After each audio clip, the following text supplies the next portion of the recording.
Here. What's up, guys? Mic on? We good, right? Mic? Yeah. What's up, guys? Happy Tuesday, right? Tuesday, and then tomorrow we'll do the whole May the 4th be with you, blah, blah, blah. But right now, it's May 3rd, and we got a lot on our plate today. I've been so busy ever since I rolled out of bed. Got the Josh video edited, uploaded. We got the Rich video edited, uploaded. We had a conference call, syncing another really fun deal for this channel. I don't know, we'll talk about that one, but I don't know, in the next couple of days we'll talk about that's actually a fun deal because it's sports related, but it's not like gambling related. So I'm happy to do that, branch out, get more endorsements, more partnerships for the channel, and that kind of put me back a couple minutes for this stream. So I'm gonna try and knock out this 11 game MLB slate in less than 90 minutes, and then come back live with Josh for the NBA live stream for our prop betting. So it is a busy day. I appreciate you guys being a little bit patient. Shout out to the live chat. What up, Eric? Said you had me worried I didn't see any upcoming videos. Yeah, man. Schedule is so tight right now. Like, so tight. I honestly thought that at this juncture of the year where NBA was all but done, that business would be a little slow and I'd have more time, but that has not been the case. So not a complaint, but I only have so many hours in the day. What up, Skimmer? What up, Jesse? Give a toss. Beautiful slate. Hope the bats pop tonight. Dude, there was 6 homers last night? My goodness, man. My goodness. What up, Jonathan? What up, Earth to Air? Shout out to all you guys. Glad to see you guys this afternoon. I hope you guys are safe and warm, man. It seems like pretty fair weather throughout the country for the most part. So because I'm a little bit late, I don't have like a pre-written spreadsheet, so we're gonna actually add each game as we go game by game. But that's no big deal because it helps us, get updated lineups. Anyway, so you know the process. We're going to start with double checking any weather concerns or anything like that. So we're going to open up Kevin Roth's RotoGrinders page. That's rotogrinders.com/weather/MLB. And we're going to focus on the main slate. So the main slate looks like we do have something to watch. Pittsburgh at Detroit. So that's similar to the Cleveland game where they will be dealing with rain and at times heavy rain throughout the morning and afternoon. It will taper off by this evening. If the field is okay and they want to get the game in, they can play tonight through light showers. Whether or not they plan to do so, I can't say, but it's doable, so I expect they play. So, all right, cool. A lot of weatherman speaking there. A persistent nagging drizzle will slowly fade away this evening in Chicago. They should be able to play, though likely either start a bit wet or require a late start for a full game. Cold with winds in from left at 20 miles an hour. Oof. And then Coors always has weather. Literally, like if you're brand new to DFS, I can't explain science, but like the way Colorado works is like it can rain at any time. Light rain in the general area all night. I don't really think it ever gets heavy enough to stop play. There's no guarantee it even ends up over the ballpark. All right, cool. Shout out to Kevin Roth for keeping us in the loop. Now we're going to go open up that rundfs.com NBA VIP spreadsheet, MLB, not NBA, and we're going to start adding some games here. And as we go game by game, we're going to try and iron out a player pool, maybe tier some pitching. Last night, I don't know about you guys, I took a really big stance on Pablo Lopez, and it was not the stance to take. He ended up being one of the worst pitchers subjectively on the slate. Didn't get to 5. Chris Bassett was very high owned. He ended up being pretty optimal. Most pitchers really gave you okay games. Nothing like slate breaking outside of maybe Bassett. But it was such a bad night for bats. Like I said, just like 6 homers. The Yankee game had Gleyber Torres had all 3 RBIs, and Judge and DJ LeMahieu both had like stolen bases. So if you had the Yankees stack like in context of the slate, it wasn't that bad. But overall, it was just like a pretty rough, low-scoring slate, and that has been the constant throughout this season so far. So I'm hoping, it starts to change up a little bit, because we had a taste of what a high offensive night could be on, was it Friday or Saturday? So I want that, but maybe more games today, more likely that we're going to get some teams drop double digits, Good problem to hear, my man. PrizePicks been a beautiful thing forever. Yeah, PrizePicks is great. Underdog's been good to me. And then I got, like I said, a couple more endorsements that we're going to be sharing with you guys really, really soon. You had snow last night in Colorado. That's nuts. Would you avoid a Cleveland stack on the early slate due to weather, or hope ownership is low because of weather concerns? Let's see, what does he say? It rain all day. Cleveland finally starts taper off this evening. The timing might work out so they can get this one in. Blah blah blah. What's yellow orange? I probably wouldn't avoid it. If I liked it, I wouldn't avoid it. But I don't know. Had Gallen, he did well. Don't know why he went out for the 7th inning. Don't you hate that when your guy gets to like a solid 6-inning start, quality start, you got more than you expected, maybe they're in line for the win, and then for no reason the skipper sends them back out there, and you're just like, that was not necessary. And then of course they always give up a hit or two, maybe even a run or two. What are you gonna do? All right, let's type some games in. So game by game here, and as we get lineups confirmed, we'll be able to adjust. Got some stuck in my teeth that's annoying me right now. All right, we're gonna go Twins and the Orioles, first game on the docket. So let's get the Twins lineup typed up in here. Twins versus a lefty, that's always fun. Byron Buxton.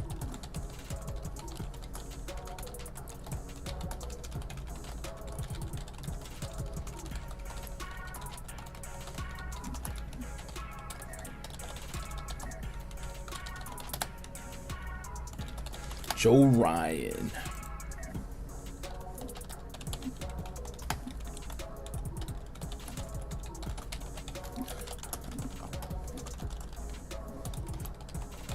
I got two more they're not copyrights, but I got 2 more hits yesterday by YouTube. They're like, hey man, so all your monetization goes to this guy now. And I'm just like, what? So I had to reach out to my music source and work on some of this whitelist issue, because I definitely don't want you guys to have dead air, but I don't want to get my channel deleted at the same time. All right, Twins and Orioles. Joe Ryan taking on Bruce Almighty Zimmerman. Joe Ryan is probably going to be one of the pitchers we're going to target today. Came into the season with 26 innings last year, 30% overall K rate, almost a 12% swing and strike rate last year. The barrel rate, however, was not what you want, almost 11%. So let's jump into his metrics so far this year. I think he's going to be good. He was one of the pieces in the Nelson Cruz trade for Tampa last year, and I think he's he's a pretty good pitcher. But he's young, so he's got to build up. And I think so far we're seeing really, really good stuff out of him. He has a 13.8% swing and strike rate on the season, a 64% overall first pitch strike rate, which is really, really good to start hitting counts. And then batted ball data is backing him up too, a 2.9 CR, 3.28 xFIP. The only down game here, metrically, was the Royals game. And I guess Seattle was bad too. But I think overall we can like what we're going to see here. And we can give him the benefit of a bad team as his matchup. So looking at the Orioles team so far this season, I think they're top 2 in strikeouts. But I'll double check that for you. What up, KJ? Leverage with the Brewers, bats, and wind blowing out in Oakland. Differentials, thought people. Leverage is always good, especially on small slates. And it's a proper process really for big slates as well. But for small slates, I usually just try to do the most different thing possible versus the field. Because on small slates, people will be 50% owned by accident, hitters that is. So if you can avoid the chalk hitters, I would do so. And if you think that's the move there, I don't have a pulse on ownership for that slate. But yeah, Baltimore second in the league so far in strikeout rate, 25.7% behind just Oakland, who wouldn't give me the strikeouts yesterday. But This is a good matchup for Joe Ryan overall. And then what we also like for Joe Ryan is that in that last game, we saw him eclipse 90 pitches, 90 pitches against Detroit. So he has gone 6 to 7 innings in 3 games straight. The strikeouts have been there, and we know Baltimore with the pushed back left field has been playing a lot better for pitchers as well. So that might actually bite the Orioles here, because one of the problems Joe Ryan had was some heavy fly ball rates, and did allow some power to lefties here. Now the lefty pull hitters might still be able to get one over the right field wall, but I think it's a super plus matchup for Joe Ryan. So we're gonna add Joe Ryan to the pitcher playing pool here. The pitcher pool, I guess. Pitcher player pool, whatever. I'm putting him as a tier 2 for now. And then the implied run total for the Twins is 4. I get it. If you had some Twins yesterday, they let you down. But that's the slot machine, and that's just baseball. Baseball will happen. And like I said, this park has made some adjustments to where it does favor the pitching side of things over the offense. However, this Twins offense is just too good to look away from, especially against a left-handed pitcher like Bruce Zimmerman, who came into the season with an over 1.5 whip and over 6 expected ERA. CR is really, really high. I know he's had better results this year. The Yankees have seen him twice. I think the second time they got to him, it's two ends, right? Bruce Zimmerman. And I just like these Twins bats against lefties. Byron Buxton, yeah, sign me up. Jorge Polanco, I'm in on that. 12% swing and strike rate on the season for Zimmerman. The xFIP and Sierra, really, really good. So he's turned things around. So this is kind of not as quick of a click as I thought it would be. His ground ball rate's great. And his hard contact rate's elite. Zimmerman is good. I'm going to do a little digging real quick. Strikeout per inning, essentially. Let me look at his pitch mix, see what if he's changed anything. This is the beauty of baseball year to year. Pitchers can change their repertoire just a little bit. 37% fastball this year. Slider at 14%, curveball 15%, changeup at 33%. Was that what we had going on last year, Mr. Bruce? For the most part, yeah. Fastball 91.5 last year. This year's 90.5. So the pitch mix is all the same. The results are so much better though. Let's see if he's just experiencing kind of like Eric Lauer, where he's got like similar velocity, but he's got more movement. So let's go check the spin rates and movement on Zimmerman's pitches here. I think I'm overcomplicating the process here, because I'm going to be spraying several stacks at the wall, and the Twins will absolutely be one of them. But I definitely want to appreciate the progression in these numbers here for Zimmerman. So fastball this year, spin rate 23.15. Last year it was at 23.25, so it's similar.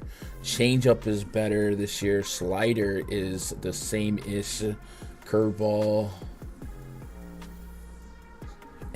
these numbers are the same. And movement this year versus last year. So fastball 7.8 inches of break this season. Last year 6.3, so it's got a little bit more break on the fastball. The sinker 14.2, little maybe it's the fact that he does have a sinker. So Fangraphs isn't splitting that. Fangraphs is giving us a 4-seamer, and that's it. Where it actually looks like he has 2 fastballs, a fastball and a sinker. That is my one gripe with Fangraphs. Sometimes they don't splitters or fastballs or even they just put them all together. Sinkers, 2-seamers, 4-seamers, stuff like that. And there is a difference. Let's see. Change up. All right, maybe it's the fact that there's a sinker in the mix here that's changing stuff up. Anyway, So far so good for Zimmerman. So I'll give him kudos on that. But what I will do is I probably still will get to the Twins here. We'll see what the ownership's looking like.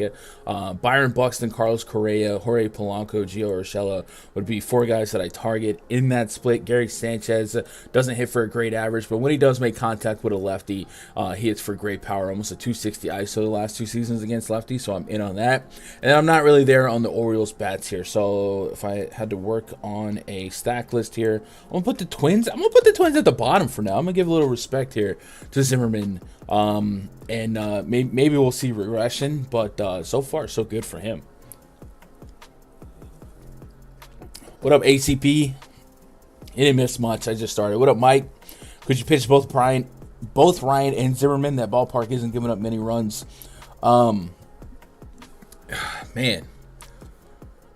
you know, I'm kind of like beginning an appreciation for Zimmerman here.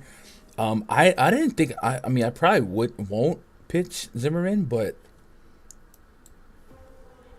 I don't think you're crazy. The command is elite, the fastball is great,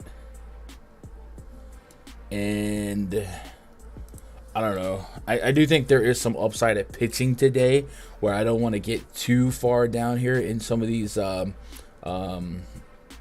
lower level guys, these questionable guys like a Bruce Zimmerman. But I don't think you're crazy if you got there. I'd probably want a higher pitch count for a slate this big. He hasn't got more than about 75, and that's about 3 games straight. So maybe 75, 76 is kind of the goal. It's like 75 or 6 innings. So I think theoretically you could pitch him if you weren't scared of the Twins here. But I don't know how much upside we're getting from the pitcher spot. There is a massive price discrepancy between the site, or a contrast rather. 9,500 for Zimmerman on Fanduel, but 61 on DK. So I guess fundamentally he's probably underpriced for what he can do. But remember, for me, value is super subjective in baseball. If you got, I don't know, where we say 13, 11, we got 22 pitchers on the slate. Let's say 3 or 4 of the pitchers drop, 25 to 30. Those guys are going to find a way to be optimal, salary be darned. So if you think Zimmerman is one of those guys that can get to 25, go for it. But I think the checkbox is, man, I need pitch count, I need matchup, and I don't know that we got pitch count, and I don't know about matchup, but he has certainly been much better than I thought. So if you got that feeling in your bad knee on Zimmerman, I'm not going to talk you away from it, and I do think he's in a vacuum underpriced for what he's been doing so far. But we'll see if he regresses going forward. I do like Joey Ryan quite a bit, though. All right, let's put the next game in, and we'll get caught up on some more chat here. Orioles are only getting a 1 homer at home. Dude, that left field wall, that pushback was real, man. They pushed it back X amount of feet, and they raised it a little bit. It has been like dead man's land for those bombs. And when I was watching that Yankees series, man, I was just like, man, That's and they said they did it so that they would start attracting like pitchers in free agency. It's just like, well, you know what else would attract pitchers in free agency? Money. Like, you guys don't spend money, so what are you thinking? Anyway, let's put the Yankees and the Blue Jays in. Chat, is the music too loud, too low? Let me know. Yankees took a dub last night over the Blue Jays. Suck it, Raj. A 3-2 victory. All RBIs came off the bat of Gleyber Torres, so that was fun. Today, Jameson Taillon's going to try to run it back against Alek Manoah, and he's been giving the Yankees fits. I want to say his first game ever was against the Yankees, but I could be wrong. And it's just like, he's really, really good. When I watch him, he reminds me a lot of Jose Fernandez from the Marlins, if you guys remember him. That was like one of my favorite pitchers to watch. He's got that vibe to him, that machismo to him when he's on the mound, man. And I think he's really, really good. So I'm going to give him some respect today, and I probably would have some tapered expectations on the Blue Jays. However, it is Yankees, it is Blue Jays. Both teams have high-octane offenses. The Blue Jays are minus 130 moneyline favorites right now, so even Vegas is leaning with Manoah to, hold his own here, and the Yankees offense to struggle. I certainly think that advantage goes to Manoah in the starting pitching matchup. But Taillon's been okay. A get-me-over ground ball guy. eat 4 or 5 innings, hand the ball over to the bullpen type. So I'm not expecting a shootout here, but it's always very possible with the combustible elements of these offenses. So I can already, like, I don't have to dive too deep in Tyon to let you guys know I'm not going to be pitching Tyon today. I just don't know that we're getting fantasy upside from him, and certainly not a plus matchup. But just to refresh everyone what he's done this season, a sub 10% swing and strike rate, and by design, pitching to contact, right? A 3.33 Sierra, 3.4 xFIP, the ground ball rate over 40%, fly ball rate's about 41%. So 1-to-1 is not what you want when it comes to ground ball, fly ball rate for him, for a contact guy. But the hard contact's been pretty low. The pull rate's elevated. So all these numbers are pretty alarming, but not like horrendously gas canny. So with that said, I don't think the strikeout acumen is there for me, and I don't think the matchup's there for me, so I'm not touching Jameson Tyon tonight.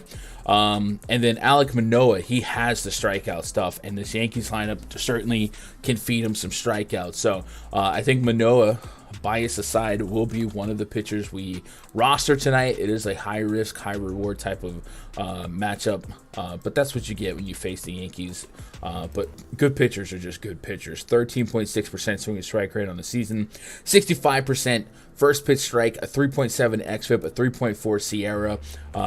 Does allow fly balls, so if one of those fastballs hangs up, he could get sent over the wall, but that's just going to be par for the course with a lot of strikeout pitchers, your Max Scherzers, your Garrett Coles, guys like that, people that will challenge you but also have great stuff that throw that 60% fastball rate. It's, stuff will hang. So I'm gonna have Manoah, absolutely gonna have some Manoah today. He also might be a tier 2, but we'll adjust going forward. But this is one of those scumdacker situations where we're going to stack Yankees and we're going to stack Blue Jays in 100, 150 lineups and just kind of play several ranges of outcomes. But again, no Tyon. I have no Tyon interest here. Just not a strikeout spot. And I don't know that with 22 pitchers on the board, Tyon becomes like a top 5 option. So I'm staying away from him. Yeah. What do we got in chat? You could fit all, of course, by pitching Ryan and Zimmerman. R.I.P. Fernandez. Man, Jose was so much fun. Are you mostly looking at just this year's numbers at this point in the season? Jesse, it really comes down to sample size and comparing to last year. So, like Zimmerman, for example, if most of the metrics were the same, most of the pitch mix was the same on Fangraphs, and I didn't really see a significant difference in like velocity or spin or anything like that. My hunch is maybe the sinker is the difference. But no, I think sample size in baseball, it's important to understand a person's like history. And I'm not going to throw a lot of stuff out the window off of 3 or 4 game sample size simply because that's just a small sample size, right? And especially in the beginning of a season, we got cooler temperatures and the shortened spring training, stuff like that. I do think there's the ability or the chance for some of these pitchers to regress backwards or forward even. So no, I wouldn't isolate this year's stats, but I am making as we look through every pitcher that we want to play or target, I am looking at what they've done this year so far to see if there's a distinct difference or if they're picking up where they left off. Probably next week or so, I'll go ahead and add this year's stats to the front page of the spreadsheet, so then it'll show 2020, 2021, and 2022. But some of these pitchers have only got like 2 starts, so I didn't want to break people's aesthetics. When are you gonna get that Bang sponsorship? Man, I don't know about Bang. I don't know about the Bang sponsorship, bro. Check this out, Bang Energy ambassador. I'm selling out for a lot lately, right? But check out the influencer stuff for Bang, right? Look at me, and look at these people. Do I look like these people? I don't think so. Matter of fact, I'm about to get banned. So it's like they want like bodybuilders and models and stuff, man. I don't know if this one, but I don't know. I could have a G Fuel thing, but I don't use G Fuel, so I don't know. We'll see. But I have been drinking some other energy drinks. The thing that sold me on Bang was the no calories stuff and the no sugar, most importantly, because man, I was having crashes when I used to drink like Monster with sugar and stuff like that. And I found a couple alternatives lately that also have no sugar, so that's important. It's still probably not super healthy to throw 300 milligrams of caffeine in you, but hey, what are you gonna do? What are you gonna do? I look better. I appreciate that, MV. That's my guy right there. Twins lineup just came out. All right, let's go. Gonna set you in the bikini. Okay, Brian, I see you. All right, Twins lineup came out. Let's get that punched in. Buxton, Carlos Correa, Polanco, Gio Urshela, Jose Miranda, Gary Sanchez. So they moved Kepler down for the lefty-lefty matchup. And then we have Ryan Jeffers and Gary Sanchez in the lineup. So I'm assuming that means Gary's going to DH, but don't quote me. What the freak? Chat, y'all are too kind.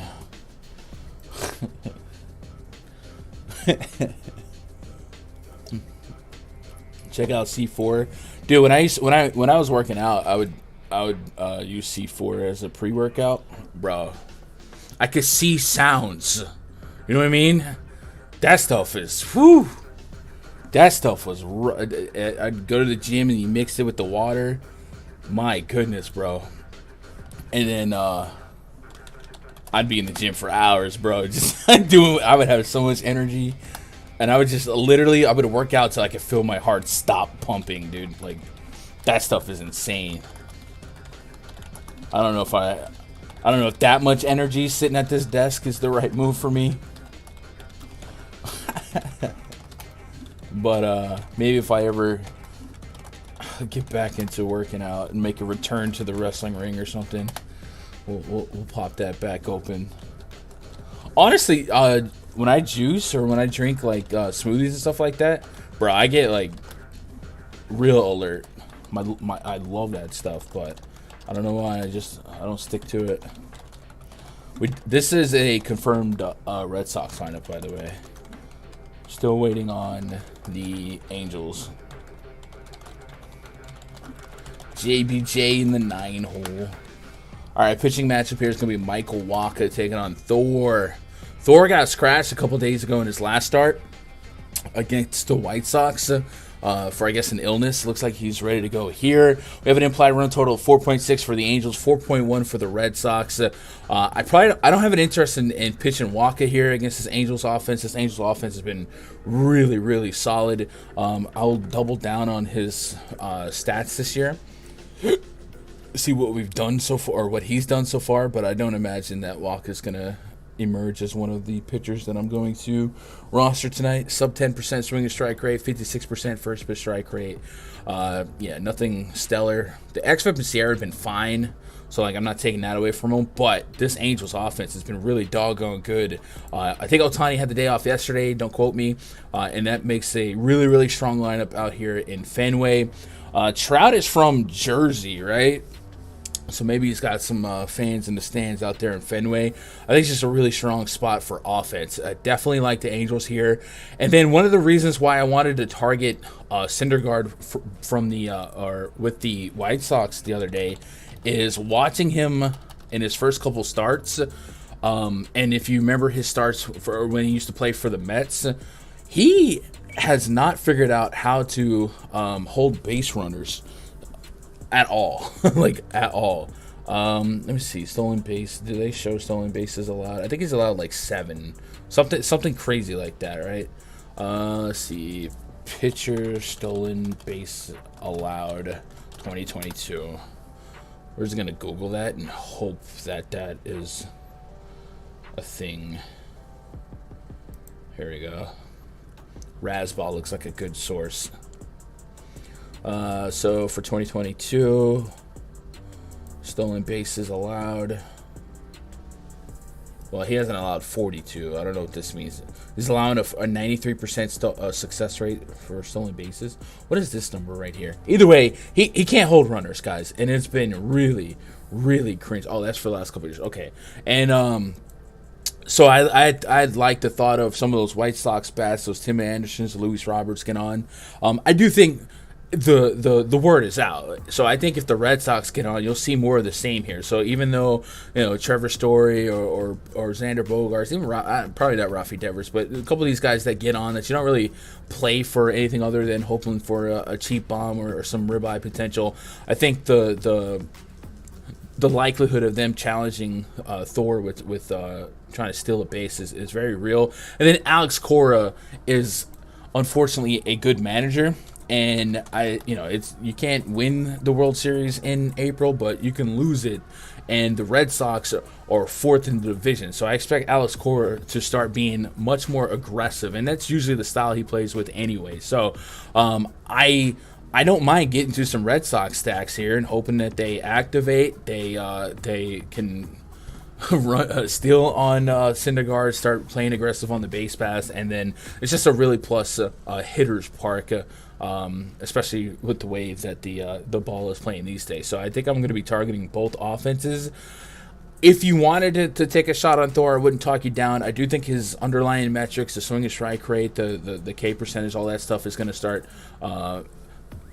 catching up with each other. I think his strikeouts haven't been there, but the metrics say that they should or they will be coming. He's got a 13% swing and strike rate on the season. So I'm fine with taking shots on him. Theoretically, again, how often do I think he is the optimal or top five scoring pitching today? Probably not super consistently. So he's not going to be a priority for me at all. But in the back end of 150, if he fell in a few, sure. But I like both offenses, both of them. So I'm going to add the Red Sox and Angels to the list here. And I would say that I like the Angels a little bit more if I had to kind of tilt the seesaw a little bit, right? Came out with Starburst flavors. Wow.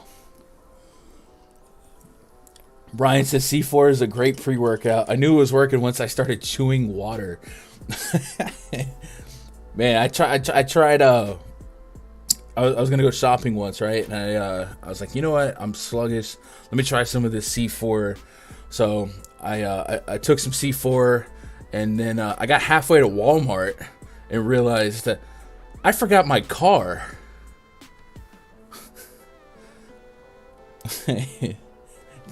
Does Manoah go over 6.5 Ks? I want to say no against my boys, man.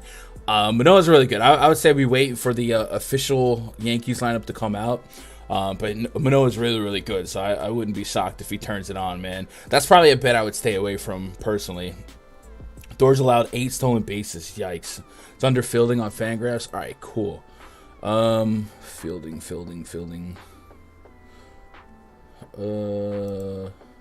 All right, we'll look at it later. But yeah, 8's a lot for 4 starts. Thoughts on Kopech with 20-mile-an-hour winds at Wrigley? It's coming in, right?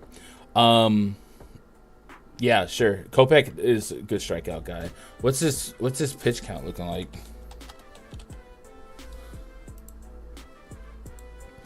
Uh, 94? Yeah, I don't mind it. We'll get there. I don't mind it though. I like Alek Manoah actually. 4 games started and all at least 6 innings. Thoughts gone? Yeah, Alek Manoah is going to be one of the pitchers. Tonight, I'm just going to grab pitchers that I think have a good chance at being, top 2 scorer, but 5 pitchers I think could do it. Alek Manoah is one of those guys. Joe Ryan so far through the first couple games that we talked about, right? All right, cool. Let's get into the next game. Red Sox. Wait, this Red Sox confirmed, right? Yeah. So we'll type up the next game. Pirates and the Tigers. This was one of the games that did have some weather, I think, right? So we'll double back. Daniel Vogelbach. By the way, we uploaded a picks video for PrizePicks for MLB. My boy Rich collabed on that one, and one of his picks was in this game. And I like the call. So as long as this lineup comes out as projected for the Pirates, I think I will add that to my slips tonight. Tigers against Bryce Wilson. All right, this Tigers lineup is confirmed. So we'll get it typed in here.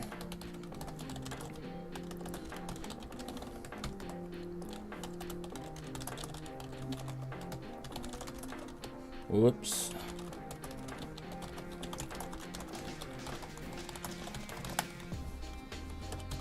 Michael Pineda. You guys seen Pineda, man? My man didn't miss any meals. He had some visa issues, but he put on some girth. The game just got postponed. Oh, all right. Appreciate that.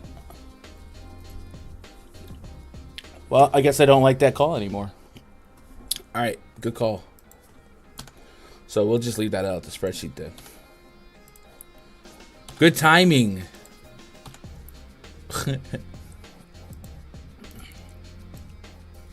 Yeah, look at that. Postponed due to rain. Was that even a yellow orange? Okay. Hey, at least they gave us time. All right, cool. I appreciate that. All that typing. I mean, it could have been worse, Chuck. It could have been worse. I could have broke the game down, you know? So anyway, one of the picks was Vogelback over like X fantasy points. Don't like that pick anymore. Maybe we'll have to make up for it. White Sox at the Cubs, though. Says winds blowing in at 20 miles an hour. That's rough.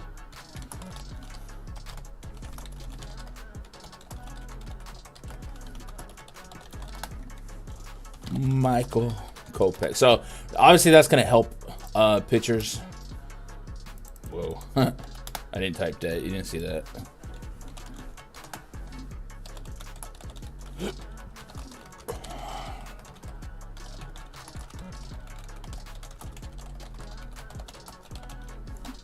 Suzuki-san.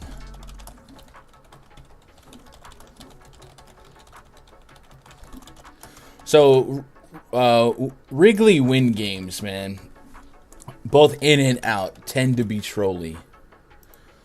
So I would imagine the win being what it is, it's going to really, really suppress ownership, which is a shame. Well, maybe it's not a shame, but it is something that we have to wrestle with, because in a neutral environment, maybe I'm not alone here. We would love to stack these White Sox against a below-average lefty, right, like Drew Smyly. So, yeah, and because of this win, I imagine that a lot of people are going to stay away from it, expect that the pitchers get bailed out a little bit. So I'm kind of hoping for that, because if I can get a low-owned White Sox stack, yeah, I'll take some shots here, even in a poor hitting environment. The matchup here, Michael Kopech versus Drew Smyly. I like the thought of Kopech here. Somebody had just asked about playing him. I think the matchup's fine for strikeout upside, and Kopech's all right. 5 innings in his last outing, 90-plus pitches, so that's a good start to him being stretched out and giving us a bit of a leash that we can attack. Maybe there's more of a DraftKings play, efficiency site, where we're not going to get weighted on the quality start. But Kopech has strikeout stuff, so I like Kopech far more than Drew Smyly. Just a 10.6% swinging strike rate, though, 55% first pitch strike. We want both those numbers to be a little bit better, so it's not going to be a core play. The XFIP and Sierra are a little bit elevated beyond what we normally target, but I do think the strikeout stuff is there, and that this particular lineup for the Cubs, or at least this projected lineup, has a bunch of 104 K rates. So I wouldn't talk you off of Kopech at all. Maybe 9,300 isn't as competitive versus his underlying metrics versus what else is out there, right? A couple $100 more gets you Joe Ryan, Alek Manoah. I don't know how many people are going to trust Rodon here, but heck, a couple $100 less gets you Brandon Woodruff against the worst team in baseball. So I could see him getting pushed out of the circle of pitchers that I would end up playing if I keep it tight, but I could also see you justifying it. Drew Smyly, I'll have none of that, but on Underdog, we know PrizePicks does Taco Tuesdays, the reduced discounts on their pick'ems. Check out this one. Underdog has one today for Drew Smyly at whether or not he'll throw one pitch, half a pitch count. So it's essentially a free square. So if you like, whether it be NBA stuff tonight or baseball stuff tonight, you can pair that with anything and take advantage of him being the starting pitcher and likely to throw one pitch against the White Sox. I don't have any interest in pitching Drew Smyly. I have some loose interest in a White Sox stack and just kind of literally throwing caution to the wind and seeing what happens. But that's just because, we're taking a bet on talent and these guys against a lefty. We'll see when that lineup comes out if there's anything that changes, but I just don't want to miss out on this lineup that I've pretty much vowed to stack anytime they face a lefty. Anderson, Robert, AJ Pollock, Jose Abreu, Yasmani Grandal. I mean, these are just elite lefty elite guys to target against lefty. So poor matchups, but in mass entry, there's no way I don't get to White Sox stack. So I'm gonna add White Sox to my little stack list here. And then Cubs I could probably do without here, but if I fell into a couple of one-offs of like Patrick Wisdom or Suzuki, guys like that, sure, certainly wouldn't lose any sleep, right? What's your call on Mariners game? I think M's drop again. M's bats went good and Houston pitching was on fire. Went cold. I don't really believe in cold or hot. Odorizzi got really lucky yesterday. But I like the Mariners. We'll get to that game though. I'm just kind of going game by game here. Sean V with the fire takes. Houston. Okay, never mind. Not today, Satan. Tommy Edmond. This is a confirmed lineups for both teams, by the way. Cardinals at the Royals. Tyler O'Neill, man, I'm loving this 3 spot on the road. You mean my dude can get 5 at bats with a 80,000% barrel rate? Yes, please.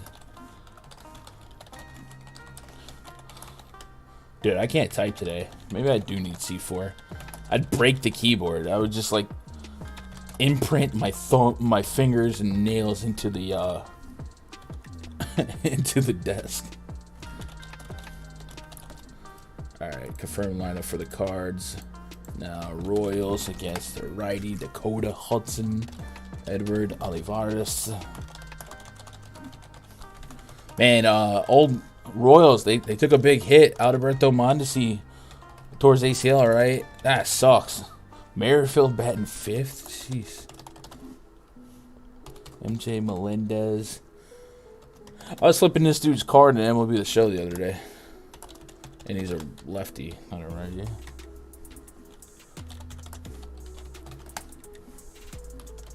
All right, pitching matchups. Brad Keller taking on Dakota Hudson. Brad Keller, last year, big ground ball guy, about 50% ground ball rate to both sides of the plate, pitching to contact, not striking many hitters out. Had an 11% barrel rate last year, so let's see if that's come up or down. Not after breakfast, not after CSI, but now.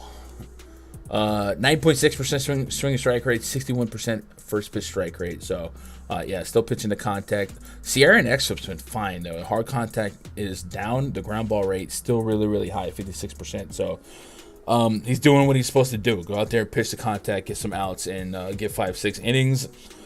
I think the matchup kind of sucks for power, being that Keller is such an elite ground ball guy. However, last year he did allow an above-average batting average to both sides of the plate and a little bit of power here. So if you believe in some of these Cardinals' talent to be able to lift some, Paul Goldschmidt looks fine. Tyler O'Neill looks fine. O'Neill is super interesting with his 31% K rate going against a guy that's literally wanting him to make contact. So certainly don't think I would miss out on a couple of Cardinal stacks here. I probably wouldn't expect an aggressive amount of ownership, so yeah, I'm there on that. Dakota Hudson, what are we working with on Hudson? Choo-choo. 84 pitches that last outing. We saw 90 pitches in the outing before, so he's stretched out.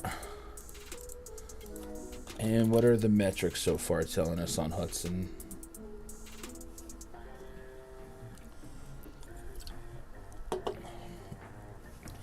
Hudson's from KC.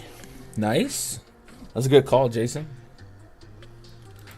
Mom and dad chilling. 8% Jesus. 8% swing strike rate for him. 60% first pitch strike. So both pitchers are going to be letting their defense play some baseball tonight. 4.5 Sierra, 4.5 X-Flip. Not what you want. Ground ball rates elevated. Fly ball rate and line drive rate.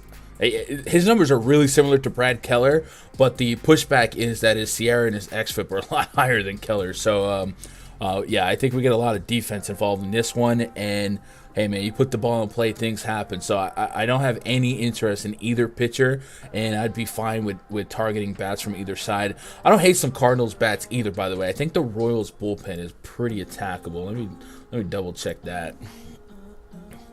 Royals lineup is trash. Yeah, Hudson I like for a tournament. Why not? Man, we gotta get strikeouts, man. But I always say, man, you got that feeling in your bad knee, man. Don't let old Gun talk you off of that. Relievers, advanced, home run for 9. How high up is Casey in the home run for 9? Probably not that high in Kaufman, right? Yeah. All right. What about Sierra?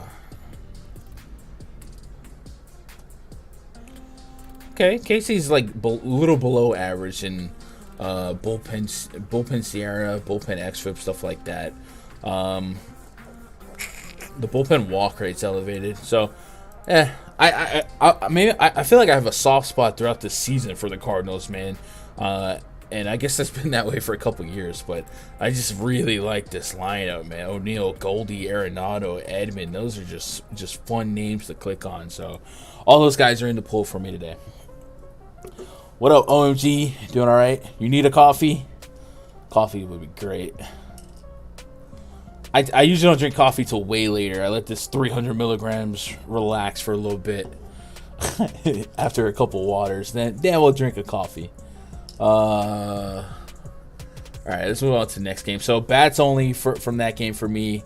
I don't think the pitchers have redeeming qualities on an 11-game slate to be optimal. Again, man, I don't care about value. I don't for pitching. I don't necessarily care about pricing and value. I care about how many pitchers are getting 25 to 30 fantasy points. And smaller slates like yesterday, it's different, right? On this slate, you get a couple ace-like upside arms, the Manoas, the Woodruffs, the guys like that. So I tend to stay away from these literal contact pitchers that are pitching for ground ball outs and assume that they're not going to break the slate and CGSO and make me hate life. But anyway, Mariners at the Astros. Next game on the docket. Adam Frazier, Ty France. Neither one of these lineups are confirmed here, but we're just going to type them up. Where are we at? 222. We're doing good time, I guess. At the top of the hour, me and Josh are scheduled to do an NBA player prop show. So if you guys are looking to take advantage of some free content and the Taco Tuesday specials for PrizePicks, we will be hanging out in about an hour or so. Less than an hour. Hopefully. Altuve came back yesterday. Man, the entire slate sucked yesterday, so I'm not going to, like, sulk in this game being bad. Yesterday we saw it was Odorizzi versus Marco Gonzalez, right? And it was just oof. And it wasn't like it was just bad. It wasn't like Odorizzi was like good, right? Odorizzi had like, I don't know, 4 or 5 Ks. What was it? I think he went 6 innings with like a couple of Ks. It's a game log against he had 3 strikeouts in almost 7 innings, bro. It was just not what you want. It was just not what you want. 50% ground ball rate, a 222 BABIP, yikes. And then the Sierra was over 4, the xFIP 3.8. Like we said, man, so there's just not been a lot of offense typically in baseball this season, and that was a perfect example of 2 contact guys that dare you to put the ball in play, or like Marco Gonzalez dare you to hit a home run, and offense just didn't happen. So I'm not gonna let that change my opinion of this game going forward. Not that I think Javier is like Odorizzi, you know what I mean? But I saw, Sean was like, the Mariners batsman called did they? It's like, it'd be one thing if they had like 10 strikeouts yesterday, but it was just a lot of bad luck, man. 222 BABIP. What are you gonna do against Odorizzi? Flexing on the bump against Javier. Not playing Flexing last year, the years prior. Extreme contact guy. So again, for upside for DFS lucrativity, it's just not there. So far this season, flexing 10.5% swinging strike rate. So it's up for his standards, but still, I'm not trusting it to result into a ton of upside against this Astros team, the Sierra, the XFIP, both 4.2 or greater. So no flexing in my pitcher playing pool. And then his fly ball rate has been over 40% on the year. The line drive rate flirting with 20%, and the hard contact rate's been fine. So I'm fine with getting to some Astros stacks. Altuve, Brantley, Bregman, Yordan Alvarez, Kyle Tucker. You're going to be a contact pitcher against those guys. Yeah, I'm going to take my chances here. They have one of the higher implied run totals so far on the slate, so we're going to introduce the Astros to the stack list. Probably going to have them near the top. No flex. And Javier on the bump for the Astros. I don't know that I will end up getting to him, but let's do a little bit of due diligence. Christian Javier. Jimmy Butler had, oh my God, Jimmy. Dog, I mean, Jimmy Butler probably had a lot of people at the 5.5 assist prop on fire. But remember, for it was 3.5 for a day or so. My boy Josh max bet that, and he only had 3. That is sick, bro. I mean, that's just disgusting. 12.3% swinging strike rate for Javier so far, a less than 50% first pitch strike. So that's not great. You don't want to see him wasting pitches, and you definitely don't want to see him get behind in counts if you want to roster him. The results though, or even the predictive analytics for what the results should be: 2.5 Sierra, 3.36 xFIP. That's on his side, but elevated elevated fly ball rate and the hard contact rate's also kind of up. So there is some leaks in this game, or in this batted ball data for a guy like Javier. So let's isolate those here, and let's see if one side or the other is doing a little bit more potential damage so far. Let's see, the fly ball rate is over 50% to lefties, over 60% to righties. The pull rate to righties is 62%. Yikes. Keeping a hard contact rate low, but the fly ball rate and the pull rate being that high is a little bit scary. And then the hard contact comes way up to lefties at almost 41%. So those type of numbers are going to be that type of batted ball data is going to be flirting with danger. And then last year he had a 15% walk rate to lefties. Let's see if that's changed any this year. The walk rate to righties has jumped up. So yeah, there's a lot of volatility in Javier right now, so I think I'm going to avoid both pitchers here, and I'd probably be okay with taking some shots on the Mariners again, based on what this lineup might be. Eugenio Suarez, I don't mind. Ty France is one of the best players in baseball that people don't know about. So a couple guys in here stand out for me, but I'm more so on the Astros stack here. But let's put the Mariners at the bottom of this list. Scum daggers in full effect tonight. We're stacking everything.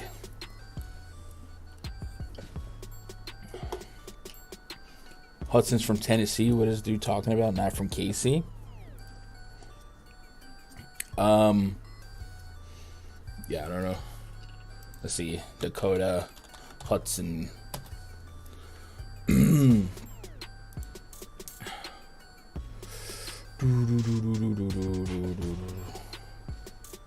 Mississippi State from Tennessee. Let's type Kansas. Maybe he has like roots up there. I don't know. Kansas. Let's just type Dakota Hudson, Kansas. Yeah, I don't see anything on it, but I don't it doesn't matter whether it's from or not. So it's not really gonna change much metrically. But yeah, man, vibes high, son. What are you doing? Relax. That's not how we roll around here, bro. Javier, no. Flexen, no. Let's move on to the next game.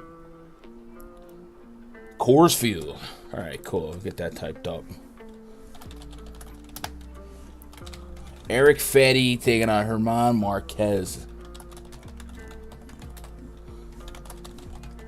And we get Juan Soto and Coors at under 5K. That seems fine.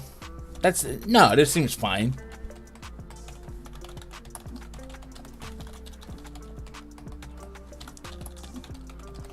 Also, Eric Fetty and Coors. Well, we might actually get a Coors game that lives up to the hype, huh? Maybe. No Chris Bryant still, though. Neither lineup confirmed yet, but I don't think it's gonna stray too far from this. Maybe we'd look for whether or not like Elias Diaz is in the lineup or something like that, but here's what we're working with. Fetty, I wouldn't play Fetty in like polo grounds, much less maybe polo grounds is more hitter friendly, but with the short corners. But Eric Fetty's just, I don't ever play Eric Fetty. I just don't. This season, Eric Fetty Wap has a 7.9% swing and strike rate, a 3.45 xFIP 3.8 Sierra, so that's actually good. But he's not missing bats, and that's dangerous. It has a 30% fly ball rate, a 31.5% line drive rate. That's dangerous in the biggest outfield in baseball.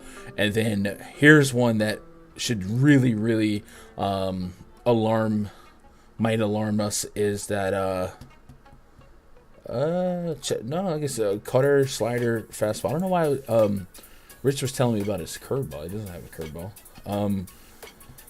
No velo here, not missing bats. This is a great spot for the Rockies offense. Rockies have an implied run total of almost 6. The Nationals have a run total of 5. So Marquez is, I think, obviously a good pitcher, but this is a dangerous couple of bats in the top of this lineup. The Juan Soto, Cruz, Josh Bell, guys like that. So even if Marquez holds his own, maybe the bullpen leaks up a little bit, but I really like this Rockies offense. Rockies will have to be one of my favorite stacks. With that said, this is all without the thought of ownership. I gotta assume that the Rockies at 6 implied run is going to end up being the highest owned stack on the slate.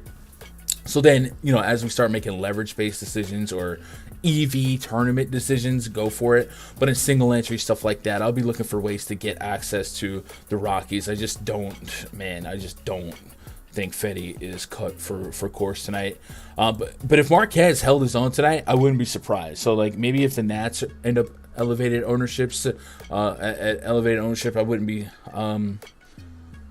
I'd be looking to zig rather than zag there, because Marquez is pretty solid. Last year at home, Marquez had a 3.5 xFIP, a 202 average allowed, a 0.7 home run per 9, and the ground ball rate was elite. So Coors was not really a problem for him. Whereas some of these pitchers tend to have extreme splits, home and away. So far this season at home, Marquez's ERA is not what you want. The average is elevated. Let's what the metrics telling us about his home splits though. 309 BABIP, maybe that comes down to 3.3 xFIP. So this is where we can kind of call for some regression. He has a 5.1 FIP, a 309 BABIP, but a 3.3 xFIP. So that's kind of suggesting that if he keeps doing what he's been doing, we should see the results get better for him. And I think, that's where we look at last year's sample size and be like, okay, yeah, we agree with that. It looks like there's a little bit of unluckiness involved so far. With that said, Juan Soto is arguably the best hitter on the planet. So I would be pretty scared to not have any Soto exposure tonight. But the rest of his lineup could get spoiled here. And if the Rockies just say, hey, we're not going to get beat by Soto, well, we'll pitch to Cruz even. We'll pitch to Josh Bell. Soto is the guy that we will pitch around. The rest of this lineup is pretty not fantastic pre-flop. So I don't know. I'm on the fence here. I want the Rockies no matter what. But the Nats, if they grow in ownership here, I might use that as a potential way to get different on this slate. I'm not pitching either guy though. Definitely not Fetty, but Marquez, no.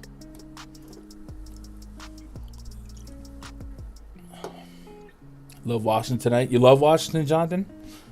See, I got respect for Marquez, man. It's the Rocky side that I was really wanting to get to, but it's Coors, right? Coors is Coors. Hello, mi amor. Is there some merit to fading Coors when it's the first game back from a road trip? I know that ball does some funky stuff in Denver. There's always merit to fading Coors no matter what, and just process based. If you ran into an 11-game slate and you said, all right, I'm going to fade the top 2 or top 3 owned stacks and work around it, even in cores, it's more than likely that that top 2 of the top 3. Yeah, you can hope that game doesn't blow up and get access to the rest of the slate somewhere else. Like I said, I'm having a little bit more trouble believing that Eric Fetty holds it together than German Marquez, but there's always merit into fading anything that's high owned in baseball because of the variance and the failure rate being so high. So, absolutely. HC0023, I appreciate that sub, man. Welcome to the channel. All right, we need to do a couple plugs. We'll do a drop real quick. Guys, you know what today is over on PrizePicks? Huh? Do ya? It is Taco Tuesday. And on Taco Tuesday, they let their community vote on a couple of prop lines to be reduced. Therefore, you get a better line to bet the over on. And today is one of those days. So if you haven't been introduced to prop betting, or if you haven't been on PrizePicks or Underdog, maybe today is a day to try it out, because if you do sign up and you sign up with a link that I'll put in chat, they will actually double your first deposit up to $100, and you can take advantage of those reduced prop lines, and you don't have to just bet player props on one sport. They can you could have tickets with baseball, with basketball, with esports, with USFL, with golf, you name it, they got it, and you can stretch that bankroll a little bit longer, get a little extra bang for your buck, taking advantage of that deposit bonus. And if you do sign up using my code, they look out for me. So it's one of those partnerships that helps keep a lot of the content on this channel free. So if you like what we're doing here and you want to find a way to diversify your daily spend and kind of change the sweat up a little bit, right? These big 11-game slates can be a little bit overwhelming. We can narrow it down to just a few things that need to happen. I mean, it's a lot of fun. You can up to 10x your money on PrizePicks with the power plays of 4, minimum of 2, but up to 4. And then, of course, they have flex options as well. So go check them out and use that link in chat.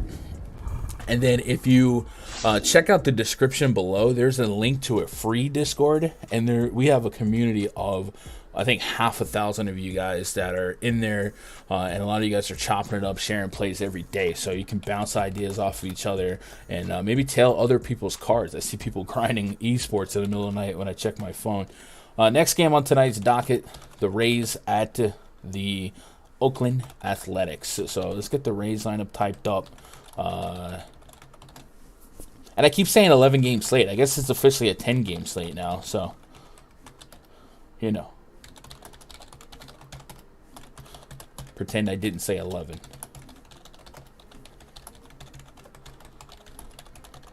Rays were kind of like optimal last night, right? For the 5-6 homer slate, Rays were kind of a good play. I hope that offense starts showing up, man. And I get it. It got a little dumb when the juice balls were doing what they were doing and every other game was 10-8. But man, if we had to choose between 3-2 pitchers duels and shootouts, come on, we want to see the shootouts, right?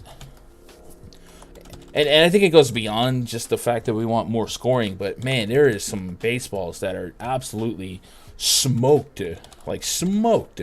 It's insane to see so many 890, 900 plus expected batting average StatCast baseballs that just barely hit the warning track, and it's just like something is not right. So I hope they fix that. Rays are throwing Ryan Yarbrough up against Paul Blackburn. The Rays have a 3.7 run total. The Athletics a 3.4.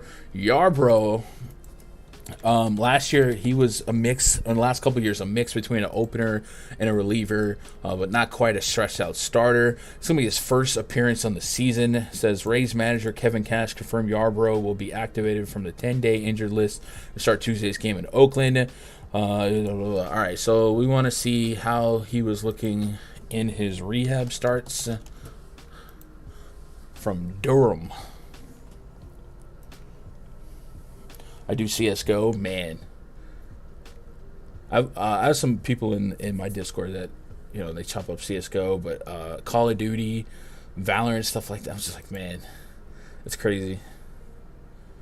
So it looks like we got 2 starts in the minors or in rehab for Yarbrough. On the 23rd, he went 1 out and gave up a hit and an Ernie with 4 walks. Yikes. And then his most recent outing on April 28th, 2.2 innings pitched, a 333 average allowed. Gave up 4 hits in those 2.2 innings and 2 walks. So that's a 3.67 whip in that one game. And then, that other appearance sucked. So unfortunately we're not coming near Yarbrough here. And it would probably be a stretch to expect more than 3 or 4 innings out of him as well. Do they have like a projected long man here, or is it? No, they don't. I don't think it doesn't look like he's stretched out. So I'm gonna avoid. I'm just gonna avoid him here. And the Athletics wait. Why do I have I typed up the Dodgers here. Chat, y'all let me do that? Let me type up the Athletics. My bad. So I don't think we're gonna take any shots on Yarbrough here. You know what happened is I was typing the game. Labs, I guess, moved the Tigers game to the bottom, so it just like reshuffled everything I was looking at, and I'm a boomer. Christian Bethancourt. All right, whatever. So I'm not pitching Yarbrough. I might get to a couple of these Athletics bats though. Chatty Pendergrass, Sean Murphy, Steven Piscotty even. Not going to full stand the Athletics stack at all, but I'm going to have a couple of those guys activated in my player pool. And then on the bump for the Athletics here, Paul Blackburn. So left to right. All right.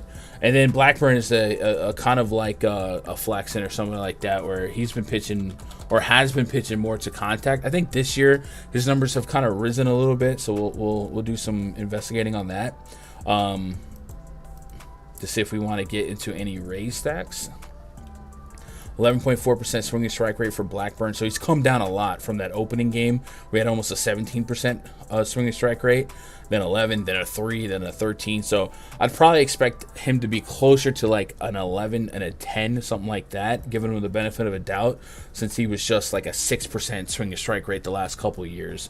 With that said, I don't really think I want to get to him at any type of aggressive level, but his Sierra and his X have been great, and the fact that he can get some strikeouts and has been missing a lot more bats than he used to be, it is a plus pitcher's park for him. So like at 7,700, if you thought 14 to 15 fantasy points was a realistic range of outcomes, I wouldn't personally talk you off of it. I'd probably save that play for like a late slate only though, and go from there. Neither lineup is confirmed, but both teams implied for very few runs, as is the case in Oakland Coliseum.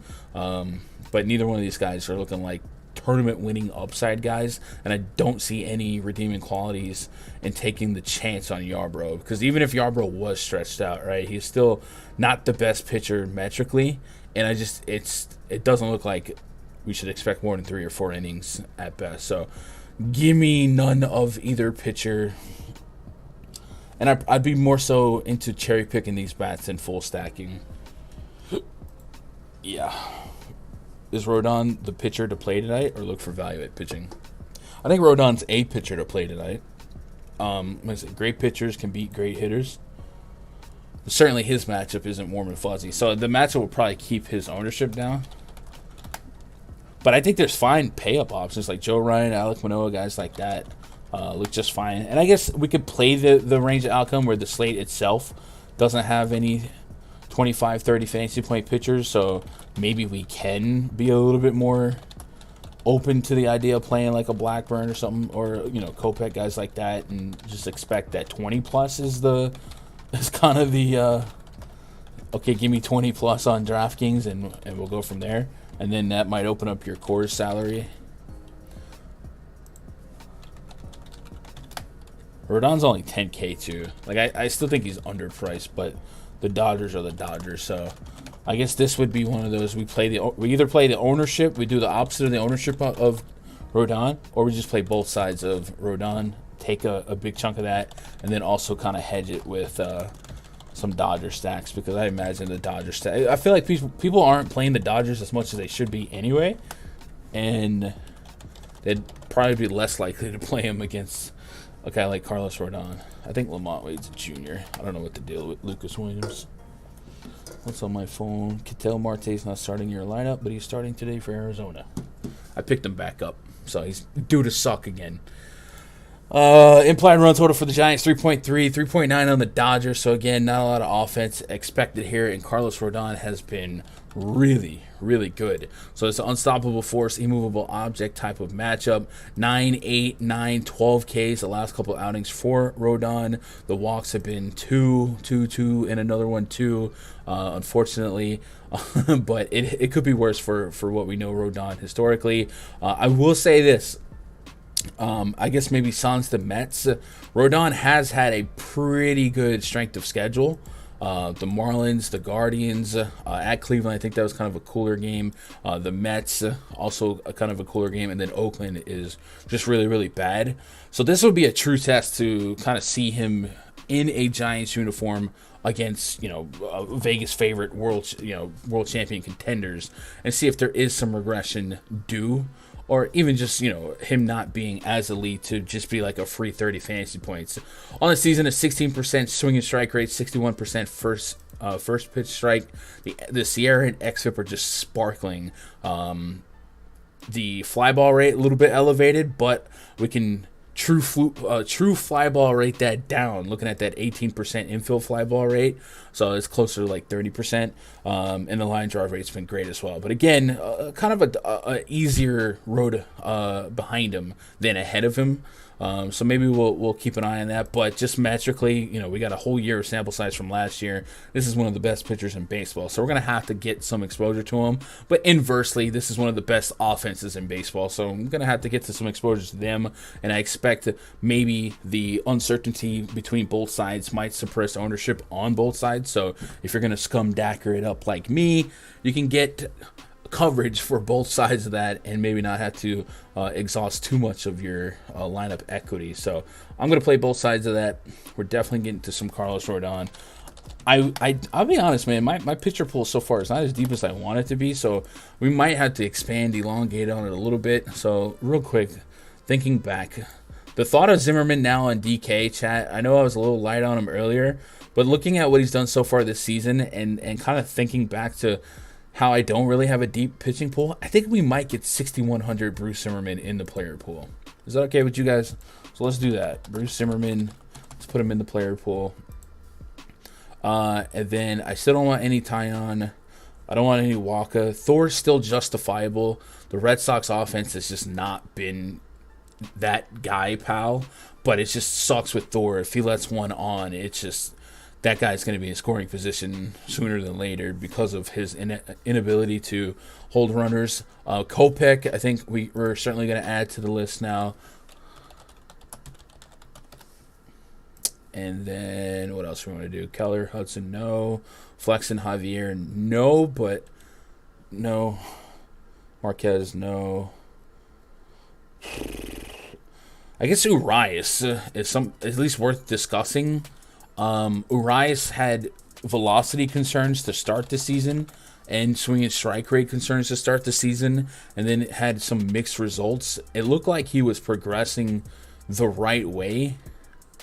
So maybe you could get to some shares of him, but the swing and strike rate is still way too low for me to feel inspired. And the fastball velocity is still at 92.4. And for comparison's sake, last year his fastball velocity was like 94. So he's lost like 1.5, 2 miles an hour on his fastball. So that has me worried, but he has shown a little bit of positive results even with some of these changes. But the Sierra and XFIP is just not what you like to see. So I want to be more inclined to pick on him, because the Giants have been kind of like one of my Cinderella stacks against lefties. Austin Slater, Darren Ruff, Wilmer Flores, guys like that. Is Solano hurt? Donovan Solano? Yeah, he's hurt. Darn it. That's also, I call him Donnie Bats. I like playing him against lefties too. So I think I'm more inclined to get to the Giants side. But 8,400, if you got like 16 out of Urias, I don't think that would be like an insane outcome. Oh, man. I was hoping for more pitching. But I'll take what I got. 5 right now to get me started. I'll take it, and then we'll go from there. We do have a couple lineups to get confirmed. I do want to remind you guys that, yeah, we got that partnership with PrizePicks as well, but I also got a similar deal with Underdog. And Underdog has this half a pitch count for Drew Smyly. So, man, these sites are really, really trying to get your business. So, take advantage of the promotions, take advantage of the discounts, and we'll have those. We'll have those Taco Tuesdays today, but we also have this one. This is if Drew Smyly throws one pitch. That's it. You just got to throw one pitch.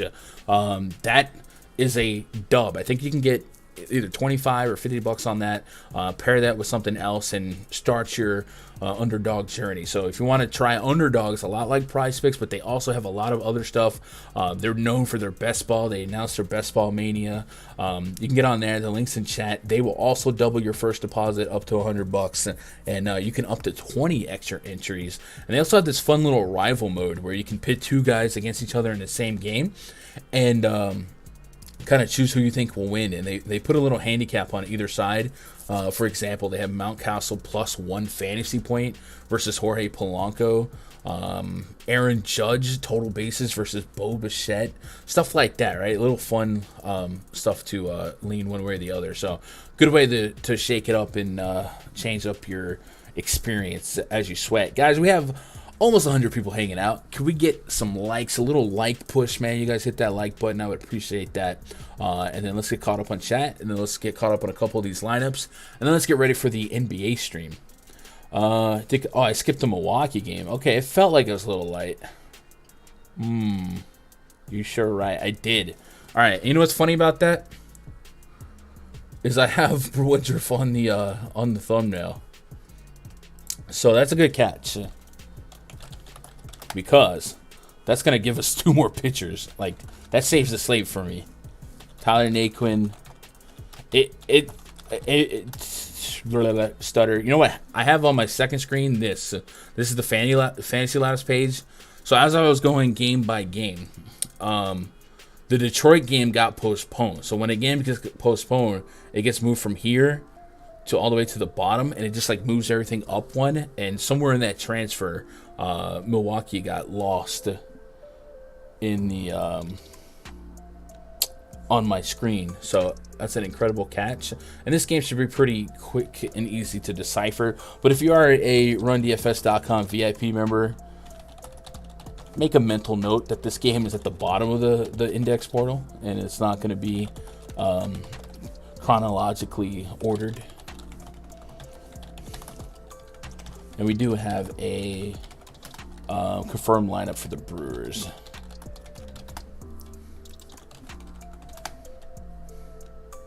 Brandon Drury, Judge Drury, and Executioner. Drury was on the Yankees for like half a year, and then he kept having like headaches or blurred vision, something weird like that. So we sent him to like Toronto or something.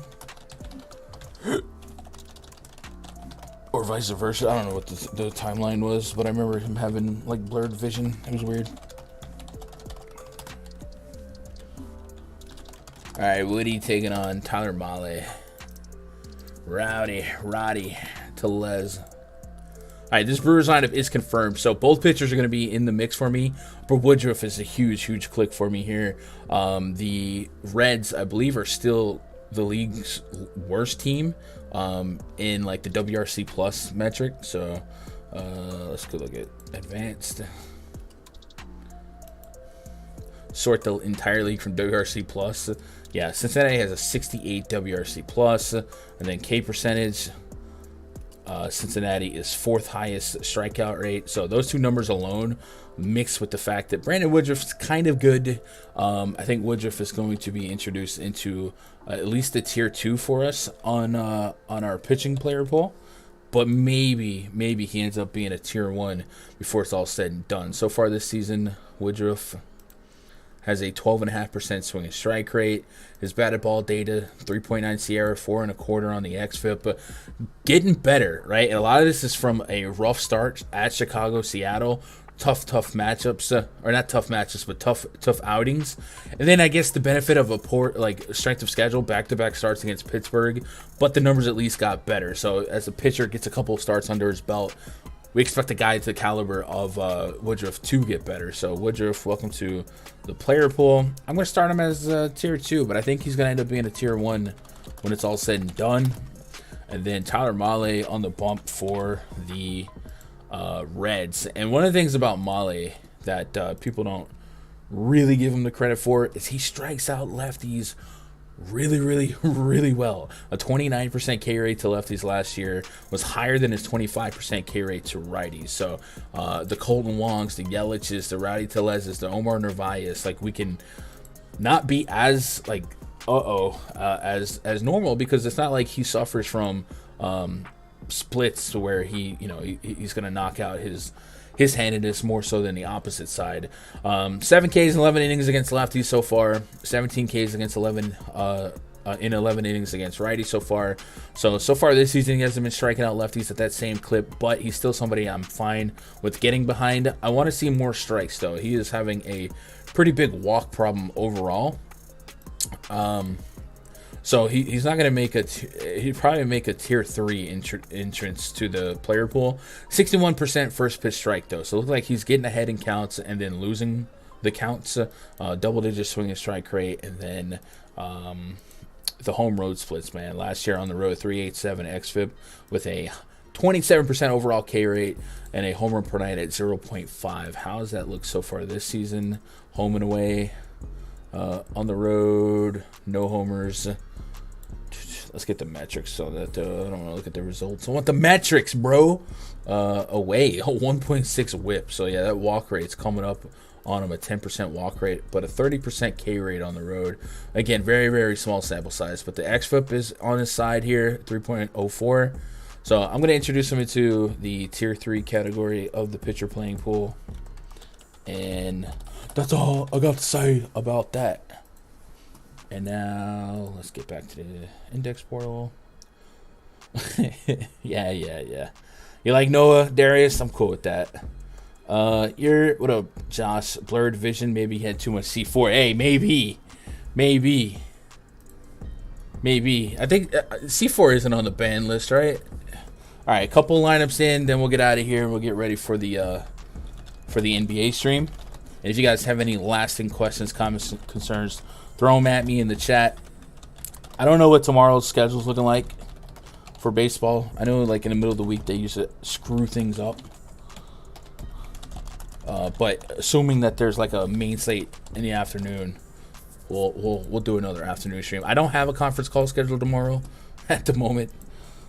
So hopefully that won't impede. But the conference call is business. Any deal that I sign, guys, or any endorsement agreement or affiliate deal that I take is always because it always has a benefit to you guys. I never just take money and not pass on some type of benefit or promotion to you guys. So the next one that we announce is actually going to be a SeatGeek deal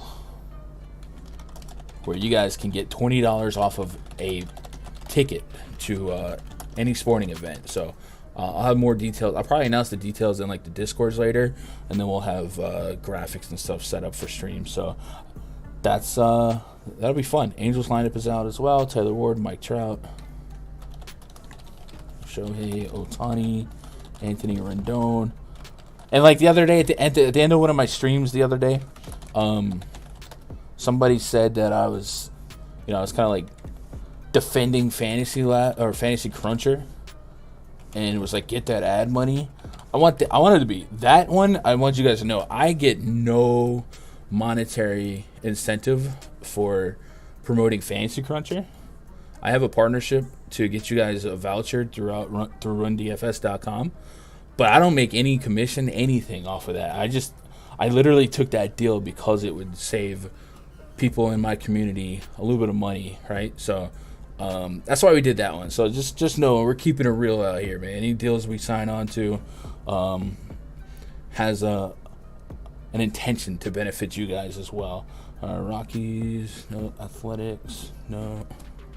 I think that's it. I think we're all caught up on lineups. So I'll get caught up on chat. We'll look at the bomb detector, see what's sticking out at the top. Byron Bucks is at the top again. Zimmerman's been better. He's been better. So a lot of this is going to be influenced by how bad he was last year. Rendon's at the top. Mike Trout. We like the Angels at the top here. This is a good sign. The White Sox are going to have a couple bats up here. Remember, they got to deal with 20-mile-an-hour winds blowing in.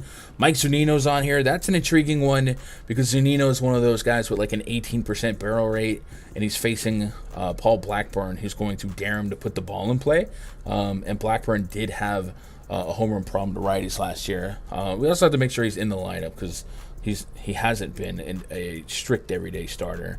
So that's what the top of the bond detector is looking like so far. Maybe we'll get to tweet out an updated version later on in the day, you know? Blackman in his BVP or Grichuk. Come on, man. Don't come in here talking BVP, bro. What is Blackman's BVP? Let's see. Joey Votto has 2 bombs. Okay, you got me out here looking BVP. What is Blackman? Blackman is batting .625 and 8 at bats with a triple and a homer. All right, well, probably Grichuk, but I like them both. BVP would not be the tiebreaker or even a consideration here. Anyway, if you guys want access to the spreadsheet, go to rundfs.com. Get yourself signed up. When you do, you click VIP memberships. Try out a week pass. That week pass will get you access to the baseball spreadsheet, the basketball spreadsheet, and the rundfs.com VIP Discord. And before lock, we're right here in this voice chat, myself and Josh and the crew, chopping it up, hanging out. We do have a Yankees lineup. Aaron Hicks, Aaron Judge, Rizzo, Stanton. So no LeMahieu tonight.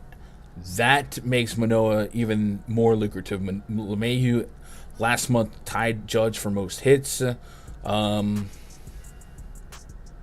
Trevino is catching here. So that's a boost. I think LeMahieu is definitely worth saying that it's a boost for the other pitcher to not have LeMahieu in the lineup, right? All right, cool. That's going to do it for us, man. Chat, I'll be right back. Just a couple minutes. You stick around right here, and me and Josh will be back talking some baseball, man. I love you guys. Good luck. God bless. Go win some money. Do me a favor. Hit that thumbs up. Or else.